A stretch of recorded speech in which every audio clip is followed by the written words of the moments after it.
All right, 7:13. Welcome into Wingin' It Wednesday. On the hot seat today, Stafford Barnett is here. You're also the co-host as well. 232-1542. If you want to comment, if you want to rebut, whatever you'd like to do. Good morning, Stafford. Good to see you. Great to see y'all. Thanks for having me back. It's been a while. Well, of course. Missed you guys. We like you. So there has been a ton of things which that has happened since last time we talked to you, which was 1 month ago this week. And I sort of like it for that reason because we can really, now we know so much more. There was this little bubbling up of things going on as far as the new split councils goes. Right. There were some questions about precincts. The Secretary of State got involved. Joel Robideau, the mayor president, got involved. And now it seems like we're just kind of holding out for a resolution to pass, which I believe, am I correct? It's going to happen next week on March 12th? I think it's pretty soon, right? Okay, yeah. Which would get these The precincts in. So initially, the thought was like, oh my gosh, this could hold up everything. You have people considering to run for these new council seats. Is the election actually going to happen? It seems like we're past that, but we're still waiting to kind of see what's going to happen. I think that was by design. You think so? Yeah. To mess up the process? Look, so the voters spoke, right? Mm-hmm. And this went to the polls. It went out, and a simple call to, Mike Hefner or a couple other people would have cleared it all up. But that's not been the modus operandi of our current administration, right? And so I think that this was tactical. I think it was a decision that he made to do. You're talking about Joel. I'm talking about Joel. Okay. I'm. It's weird to say this out loud, but I think we're at a point, as far as the media goes, and I'm not a member of the media, right? Yeah. That we have to almost question or fact check what he says before we run to the presses. Just because Joel says it doesn't mean that it's accurate. We saw it with the ghost millage. We've seen it with all these things that he's just kind of thrown out there that caused a lot of chaos that he didn't really back anything up with. And I think that the way that they did it was also very uncalled for as well. When you bring everybody to Baton Rouge to talk about it, right? And you bring in Jared Bellard, one of the votes against. Well, he's the chairman of the council. You have to bring him. Oh, I agree that you have to bring him, Mm-hmm. right? 100%. But when you have other members of the council, guys who wrote the bill, so on and so forth, going, hey, can I come in and listen in the meeting as well? And they go, we don't have room for you in Baton Rouge at the Capitol. I didn't realize that had happened. Yes. There were others who wanted to There go. was Jay Castile and Kenneth Boudreaux went down there and met with him individually with Kyle Ardwin. Yeah. Because whatever the reason was, I didn't know the reason that was given. I but knew yes, they did have they a met separate. with him. Uh-huh. And look, the reality is if they say, hey, we don't have room for you, and you show up, the Capitol Police, you don't want to mess with the Capitol Police. Well, yeah. Right? And it doesn't need to be that way. But it's going to get resolved here next week, and people will be ready to move forward. All it did was postpone announcements for the multiple people who are trying to run for these news positions. So from what you're hearing out there, do you still have people who are excited about this, whether it's on the donor side, people who are excited to donate to these campaigns, or from the candidate side, people who are excited about running for these seats? Because I have heard that brought up, and I've never quite seen this, but there was some concern. Do you have enough people who are interested in all of them? Like, there are people prepared to run for all these. Yeah, for all these seats. Yeah, there are people prepared to run for multiple seats who are holding off announcing as we speak, and I'll leave it to them to announce. But the whole point of consolidation was the parish was in such bad shape that the city was trying to find a way to bring everybody together and to try to, a rising tide lifts all ships type deal. It didn't work. Mm-hmm. Okay. And there are people who are ready to get down to business and at the parish level and try to fix what's going on. I live in unincorporated parts of the parish. Arguably, a vote for deconsolidation was a vote against my self-interest. That being said, I have faith that the people that we're going to put there are going to put something in front of the people. Look what happened with this fire millage, right? People are starting to see their mortgages go up because of their insurance rating going down, and they're going, now all of a sudden they're engaged again and going, maybe I shouldn't say no to everything on the books. It becomes real money. Right. It becomes real money. Right. Do you think that candidates especially those who are running for the city council districts, do you think the candidates have to go ahead and decide because here's the question that's going to come up. We did an interview last week, and the question came up: where do you stand on the issue of does Lafayette need its own mayor? And the person we were interviewing last week said, I'm not really sure yet. Yeah. Do you think it's important for these city council members to take a stand one way or the other about what they want? No, I don't think it is. Look, I think Lafayette needs its own mayor. I'm one of the people that believes that. Yeah. I don't think it's important for this election for them to take a stand on that. Unfortunately, the things that they need. Why not? Because I haven't seen polling to say that that's an issue in the city. You got to remember the goal for, and this is a. But when you're voting for someone, shouldn't they tell you either yes or no? I just don't think like this issue is really that hard. I mean, it's also just, the one thing I'll tell you, Stafford. It's the one thing that won't go away. Yeah, like that's right. every time we do something. Our next, the second question is to what about the council splitting? Well, when are we getting a mayor? Yeah. And I will say this: when the topic of a mayor comes out, it's never. I'm so glad we don't have a mayor. I've never heard that, not once. You know, the people who are talking about it are the ones who want it. So, and I could be way off base on this, but I think part of the reason we're having that discussion right now is because we have some questionable leadership in the office. I think if we had a Joey Durrell type or somebody else in there with some experience who is leading from the front, who is getting out in front of issues, who is talking with people about why they made the decisions that they made, we'd be having less of a discussion about that. That being said, I think Lafayette deserves its own autonomy. I think that it deserves its own mayor. 232-1542. We go to the phones. You're on with Stafford Barnett, Wingin' It Wednesday. Good morning. Go ahead. Hi, I live in Youngsville, so this whole, Lafayette having a mayor thing really doesn't affect me that much. But I do think that the people that are running for these council seats need to say whether or not they think we need a mayor and answer the question instead of saying, I don't know yet, because all that tells me is they want to go with what the majority is going to go with just so nobody hates them. Yeah. And that makes me go, okay, well, that's sort of politics, but wow. Let me ask you, as someone who lives in Youngsville, how do you feel about, even in talking about all of this, and this is kind of taking a few steps back because it seems like we're not going in this direction. But when people bring up Youngsville, you start talking about what if we didn't have any unincorporated area, and so you made all the municipalities take pieces of it. What are your thoughts about that as someone who lives in Youngsville? I like it the way it is. I mean, we have our own mayor. We have everything is all set up. So that's why people want their own mayor. Leave it like it is. We have a lot of things that are going on, and it's growing. I mean, it wasn't this big when I moved there 3 years ago. Right. Subdivisions are coming up, but I mean, I like it the way it is. And if everybody would just, quit trying to figure out, we don't need a mayor, or we do need a mayor. Run the city like you run every other city instead of trying to be, big and run the whole parish. You can't do your job now. I mean, just fix it. Thanks for the insight. Stafford, want to respond? Yeah, I mean, I think that the current board that we have right now has done a decent job with what they've had to deal with. Because you still don't have the funding stream. For example, I wouldn't want to be a parish council member. No, yeah, look. I know some people running for those positions, and the first thing I've had to ask every single one of them is, are you prepared to raise taxes? Yeah. And if the answer is no, they're not going to have a good time. Look, the unfortunate reality is there's some things that Warren's right about. When we have a revenue generating system in the unincorporated parts of the parish, it gets gobbled up by the city around it, and it happens. And it's by design. It's the way our system is set up. It rewards that type of behavior, and because of that, we've got to find a way to still pay for drainage and roads in the parish. And until we do that, until people are willing to say, hey, maybe my property tax needs to go up a little bit, maybe the benefits. So if in the unincorporated part of the parish, your mortgage is lower because your taxes are lower, right? But your insurance rate is higher, so it cancels each other out, right? Okay, let me ask you about one more thing, and then we need to take a break.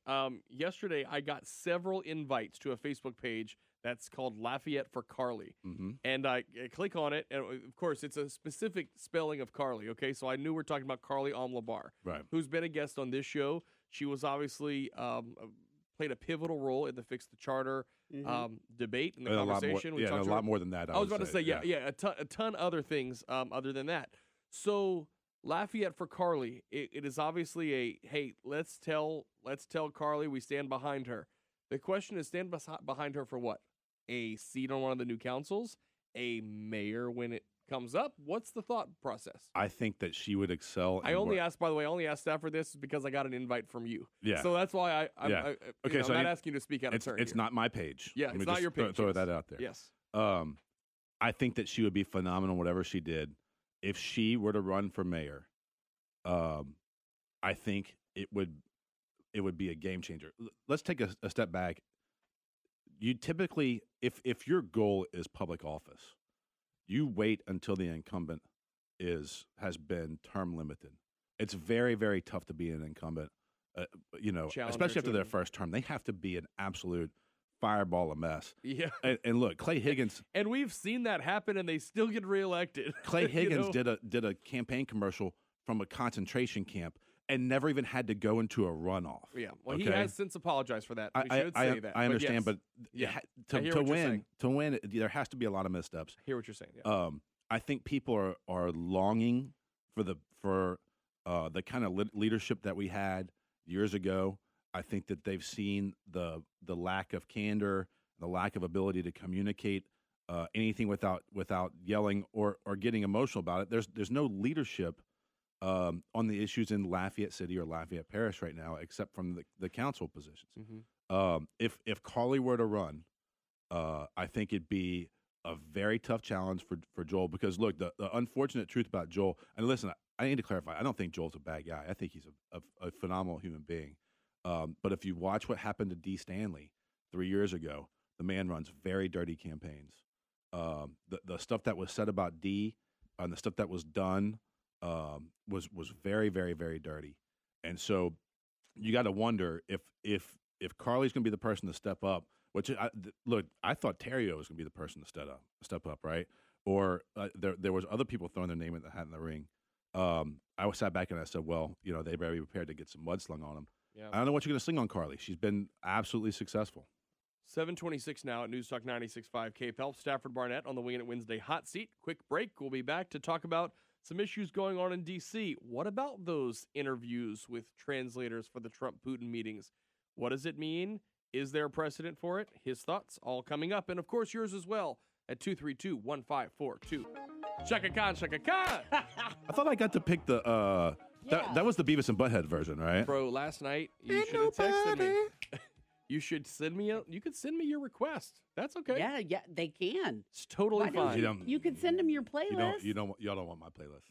We could if I can find a beat and other songs we have in our rotation, we could find. I'm gonna let you know that Bernie's favorite song on the rotation, which is gone now, but it's Project Chick. No, it's not gone because it played yesterday.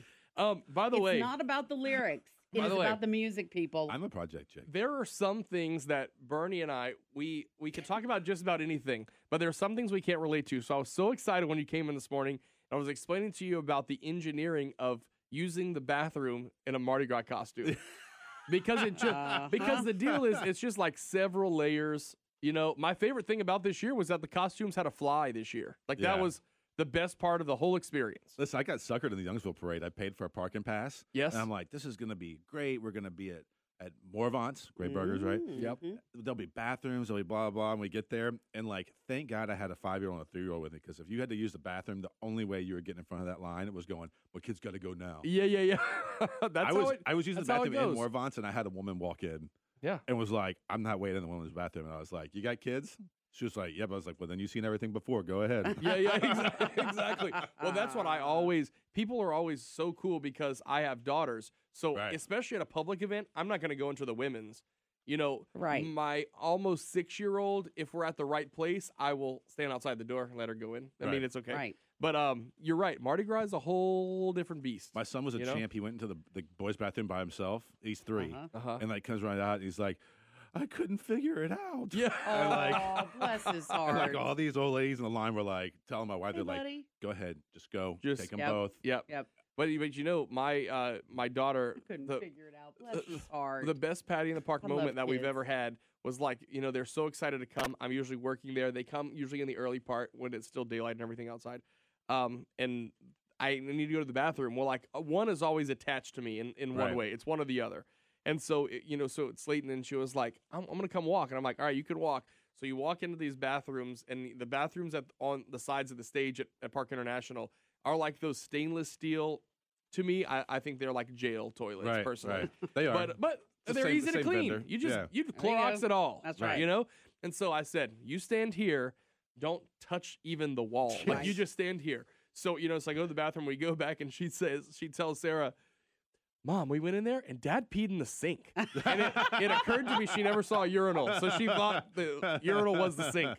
Yeah. And so I said, That's adorable. for future reference, let's not tell your teachers that at Patty in the Park, Dad peed in the sink. You know? Okay, I want to talk about something, and Bernie and I have gone back and forth about this just because we're oddly on like the total same page about this, I think, and it has to do with the Democratic lawmakers who want to interview the translators. Right. Okay, and it's been the same one for the two Kim summits, but there have been different things. They want to talk to the translators of the Trump-Putin meeting. Yeah.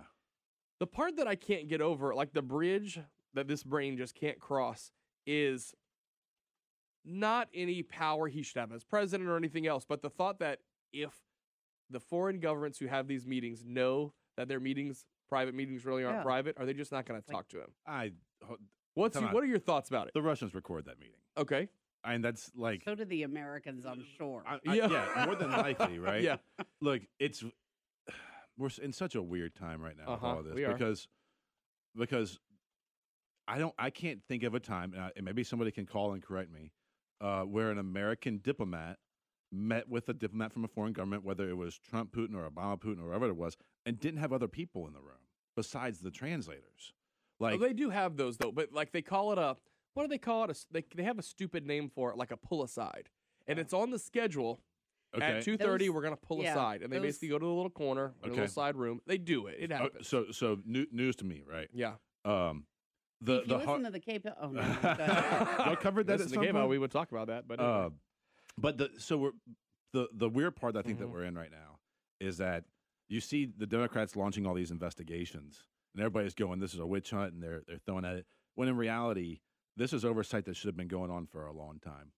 And there are some investigations that I agree with, and there are some that I don't. I think this investigation into how Jared and Ivanka got security clearances is a relative investigation. I think that's why. Why? Yeah. Because we have a history of looking at people's finances and going, can they be compromised, and can they Mhm. make decisions based on sound Mhm. judgment and Mhm. nothing personally Mhm. financial. And then we find out this morning that Qatar is saying they bailed out one of Jared's skyscrapers that was in a bind, right?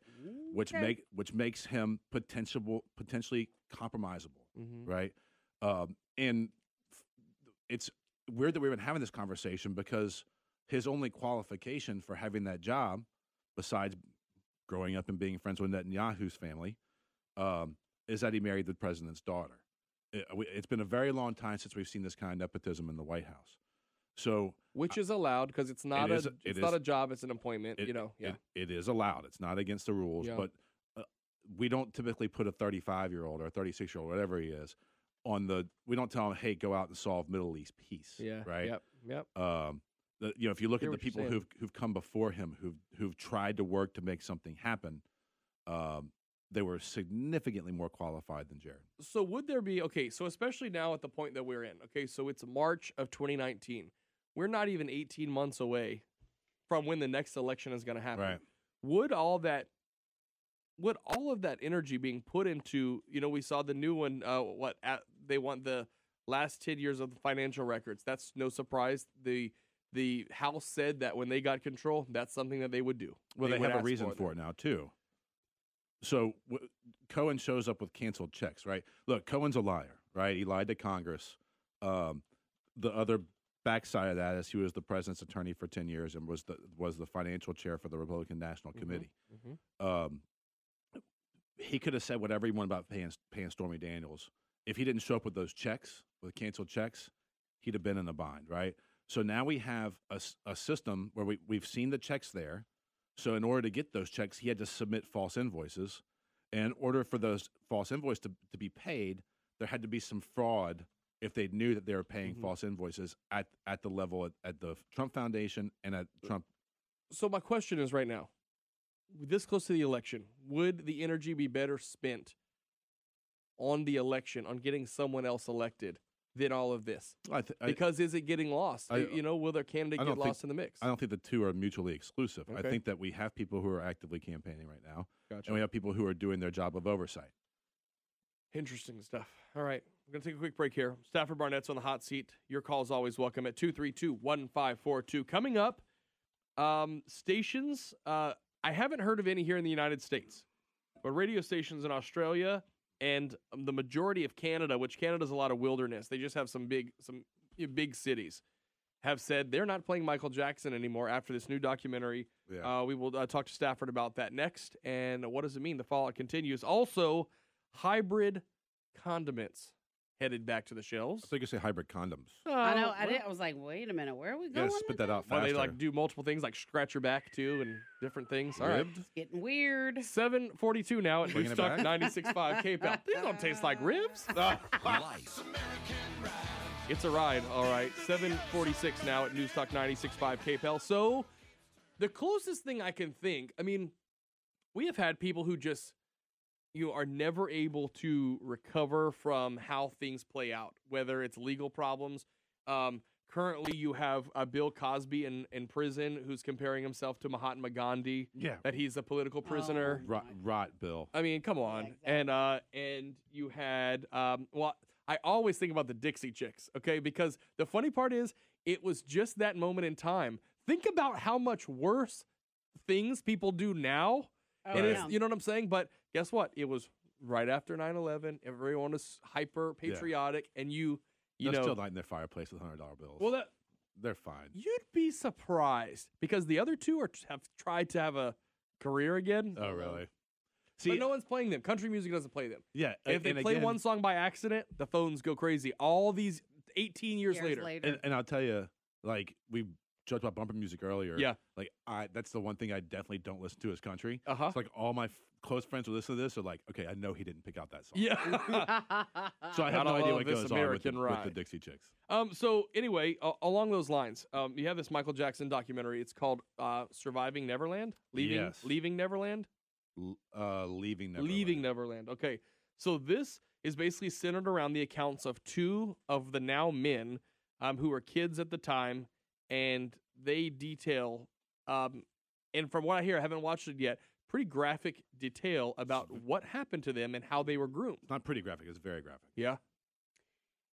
That is the thing. I think that people who have perhaps never had even tangentially experience with the situation don't understand about the insidious nature of people who groom children Yep. for sexual exploitation. They are extremely manipulative, usually very smart with what they're doing, and have learned over the years how to practice and keep it secret. It's gut wrenching. I tried to watch it. I mean, I turned it on Sunday night. I think I watched an hour of it And couldn't take before I had to turn it off. Yep. The hardest part for me was seeing the two grown men. They're both. I think one of them's a father now and has a family. You could tell how much they loved him and how innocent it was to them at the time, and how they didn't realize what was going on until they were adults. Well, I mean, look, And that was devastatingly hard to watch. it was a theme park. It You was know what I'm a saying? Like theme park. it was a zoo. I mean, there were animals. There was a Ferris wheel. I mean, And he abused them all over it. He killed their trust Yeah. and he killed their innocence. Yeah, and it. Look, you got to. So the Jackson family is like going after these guys and threatening to sue. because he's died and he can't defend himself. They've That's got their yeah. whole. They've Well, got $2 whatever. billion to Yeah. they're trying to Yeah. protect. Yeah. And what's happening now is there was always the rumors and people who were coming out and saying it happened, and he beat it in court. Never denied that he slept in the bed with any of those people that accused Right. him for a year, Mhm. right? And now they're trying to protect that fortune, which I think is even more not even it's just as disgraceful. Yes, because, everybody wants to protect their livelihood, if you will. Again, it's like when people don't go far enough in damning things that have happened, right? They shouldn't even be involved in this. Look, the You're talking about the family. Yeah. Yeah. Because it's disgusting. kids will lie because they have felt loyal to that person. There has a developed relationship between perpetrator and victim for Yep. that very reason. Well, and if you open when you open the series, it talks about like what he was doing, and he was on tour in Australia, Mm-hmm. and he had young kids come out for a competition at a mall, and whoever danced the best to his music was going to Yeah. get brought on stage. Yeah. That's how he was finding Yeah. kids. Gosh, That's so common. Do you think Stafford and I have kids that are like it's odd, but they're the exact same ages, okay? Same grade in school, and then our younger one is the same. Do you find yourself when you are put in a situation like where you're watching where you're not dealing with Michael Jackson, but guess what? Every predator is not Michael Jackson, Right. The Catholic Church. I sit back and I think, every time I make sure that I'm careful. Like I make sure that I know exactly what's going on. yeah. And more importantly, I make sure that with my own kids that we don't let anything off limits. Like there's nothing that we say we don't talk about. Right. If it comes to their mind, and there has to be times where you have to say, look, we can't talk about this in a restaurant. But because if heaven forbid you're ever in that situation, you don't want them to feel like they can't tell you. Right. Look, you can't. It's tough. You can't wrap your kids in bubble wrap and push them through life. Mm-hmm. That's the conflicting argument I have internally. That being said, my kids don't spend the night in any place except my parents. Bingo. High five. I'm so impressed with that, Stafford. Years ago, I heard an expert say that on the air that I interviewed one time. Mm-hmm. And she said, point blank, I know people listening right now are going to think I'm crazy. Yep. But they can hang out and play the next day. It's my house. Yeah. I don't know you that well. Yep. Yeah. You know? with you. And guess what? Look, I've been fortunate. I've worked hard my whole life. I got a great house. I got a pool. I got a great entertainment. I got a whole 9 yards. Yes. Yeah. You want to come hang out? Come hang out at my Yeah, house. there you Yep. go. And the parents are welcome too. Look, the what we've learned from anything is that predators don't have a system of where they're going to strike and when they're going to strike. They look for the opportunity. It's everywhere. That's right. And the one opportunity that they get is when their parents aren't there. Mm-hmm. And that's just not something I'm willing to do with my family. And I can tell you, in this community, leave out the Michael Jackson stuff, right? That's terrible. It's gut wrenching. It makes you want to throw up. Yep. It's heartbreaking. You get one life; those kids will never get that life That is back. correct. Yep. But look at what's happening here with what we've had pedophile priests shipped to this community for 40 years now, if not longer, and we're refusing to release the names, if I'm not mistaken. Is that still the situation? I know they released in Baton Rouge, but I don't think they released here. They have released in every diocese of this state except Lake Charles and Lafayette. Right. And so I've said this on the air before, and I'll say it again. If you're giving money to the Catholic Church, you're rewarding bad behavior. Is it a power thing? Is it a power thing? Is all this a power thing for molesters? for these guys? I have no idea what it is for them. Yeah. I couldn't understand what. Look, Molesters, rape, power, control. Yes. Yeah. look, You're just and to your point, I won't go so far as to say stop donating money, but it's not natural to just spend your whole life and not try to procreate. Like, these people need a release, and maybe Catholic priests should be allowed to marry. Maybe they should be allowed to have families.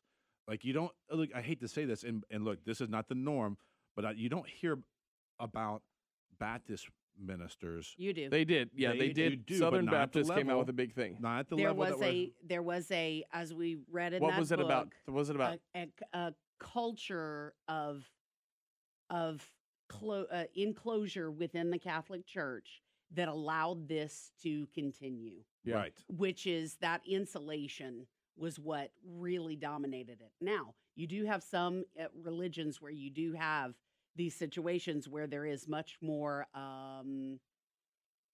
power within the structure Yeah. where it is allowed to happen. But I get where you're going with that. Especially on the marriage and kids thing, because that is a lot of people have pointed to that. Well, If you were able to have a family, Well, I think we should separate that. I get where you guys are going with that. Yeah. But the crimes that we're talking about don't have to do, it's not about sex. It's about power and control. gotcha. Okay, those are the motivators. It's power, it's control. Sometimes if you have been victimized, you will be the perpetrator, et cetera. So, but I get what you're saying. Yeah. And it was a closed environment Mhm. that people were insulated because, as the one book that we talked about, other people within the church at the Vatican were having heterosexual relationships, and they didn't want to be outed. Oh, they So were they raping would nuns? not- Yeah, well, that's the same. Well, yeah. but then there were also heterosexual Right. consensual Consensual relationships. Right. So there was all these things that were going on. So one person would not out another. And yes, that secrecy and the insulation of that is what helped to perpetrate this situation. Do you think we get? Let me just ask you one question. Do you think, the release of such list? Some of the victims have said the reason that it's so important to them is because they feel like it will make other people feel okay to Yes. tell. Yeah. Yeah. Okay. Hey, listen, they need to be shamed. They need to be defrocked. They need to be beaten with fists. Like, this is a father in Texas yesterday. They refused to prosecute him. He caught somebody raping his 5-year-old daughter, and he beat him to death. I'm not saying that mob and vigilante justice is always the right way to go. But when okay? you want to, But you understand the feeling, don't you? I fortunately I have not been put in that situation. But I'll tell you right now, like, don't go out and claim to be preaching peace and pacifism and everything else while ruining the lives of kids. And let's remember, there are a lot of good people locally who are the church locally, who are people who are parishioners who go, and they obviously are good people. And a lot of great priests. That's right. I hung out with Father Champagne, who's doing this Bible marathon on Friday. He came on in. 100%. They should be the ones who want to root out and I think even all more of that. And I think that's going to be the tipping point. I think they're pushing more and more. Stafford Barnett, thanks for your time today. Is that today? Yeah, that's it. Have me on more often. I'm here. 7:57. He can whole stay. hour. Yeah. We're drinking wine next. You can stay to drink wine. You want to swig I gotta on go to some work. wine? Oh, please. Work's overrated. Work, yeah. Wednesday, March 6th, 2019. Coming up on the show, yes, Wine Down Wednesday. That's right. we'll drink to that. Plenty more guests. Hey, and they're not interviews joking to about come. swigging. I mean, he's swigging. Rob's got a funnel in here. It's here. Yes. It's there. Yeah. 7:58 now. News Talk 96.5. Hi, this is Scott Have a good. Daniels.